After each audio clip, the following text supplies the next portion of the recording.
Technically ना 4 प्रकार के माता पिता होते हैं, मेरी बात को समझना। एक होते हैं अथॉरिटेरियन, जैसा बोला वैसा कर, जितना बोला उतना कर, ये अथॉरिटी है।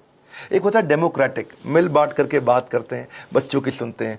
पहले के ज़माने में अथॉरिटेरियन चलता था, आजकल डेमोक्रेटिक ज़्यादा ठीक रहता है। डेमोक्रेटिक मतलब बच्चों को इन्वॉल्व करें, उनको इन्फॉर्म ना करें, बच्चों के साथ मिलकर चर्चा करें, उनके साथ समय बिताएं, उनकी भी सुने, अपनी भी सुनाएं। और एक होते हैं परमिसिव, तेरा जो मन करता है कर ले, उसको जो चाहिए उसको दिला दिया, उसको जैसा गिफ्ट चाहिए उसको वैसा दे दिया, जो गाड़ी बाइक मांगता तुरंत दे दिया, जो मोबाइल चाहिए तुरंत दे दिया। परमिसिव, कोई मतलब ही नहीं है। लेकिन इससे भी ज़्यादा खराब है निग्लेक्टफुल, अनइन्वॉल्व।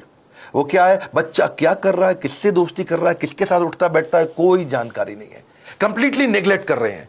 आप कौन है? अथॉरिटेरियन है, जितना बोला उतना कर। डेमोक्रेटिक है, मिल बांट के रिश्ता बनाते हैं। परमिसिव है, जो करना है कर। नेग्लेक्टफुल, पता ही नहीं है कि क्या कर रहा है वो।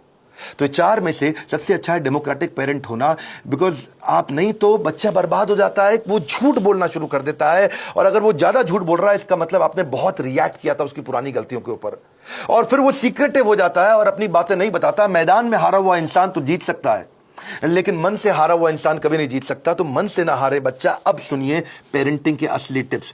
पहला टिप, इनकरेज करिए अपने बच्चे को, वो बचपन से इनोवेटिव थॉट प्रोसेस बिल्ड करें।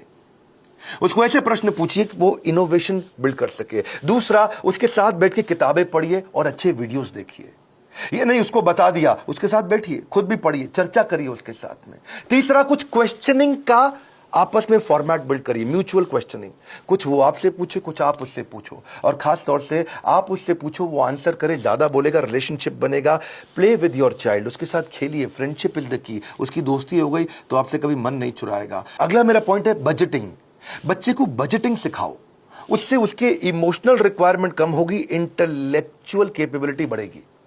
बजटिंग का मतलब क्या हुआ? आप उसको बता सकते हो कि भाई तुम्हें 500 रुपया हफ्ता दूंगा, उदाहरण है, आप अपनी कैपेसिटी के हिसाब से डिसाइड कर लो। 500 रुपया हफ्ता मतलब 2000 रुपया महीना मिलेगा तुमको। अब तुम्हें कोई गेम खरीदनी है, कोई खिलौना खरीदना है, बहुत इच्छा कर रही है, लेकिन तुम्हारे बजट में नहीं आता, तो तुम 1 महीना रुको। अगले महीने जब तुम्हारे पास 2000 की जगह 4000 हो जाएंगे, तब खरीद लेना। अगर वो 6000 का है तो 3 महीना रुको, 3 महीने बाद खरीद लेना। पैसा इकट्ठा करो। इससे वो अपनी इमोशनल डिजायर्स को रेगुलेट करना सीख पाएगा। उसको बचपन से आपने थोड़ा थोड़ा फाइनेंस सिखा दिया, वो बचपन में ही कैलकुलेटर लेकर के समझने लग जाएगा, हिसाब लगाने लग जाएगा। उसको लर्निंग, स्पीकिंग, रीडिंग, राइटिंग, इसको बोलते हैं LSRW, इसकी प्रैक्टिस कराओ। अब कभी भी अगर कोई कहानी भी सुनानी हो बच्चों को, तो कहानी किसकी सुनाओ? कुछ हेल्दी फूड के बारे में, खाने की ईटिंग हैबिट्स के बारे में, या कुछ सक्सेस के बारे में कहानी सुनाइए।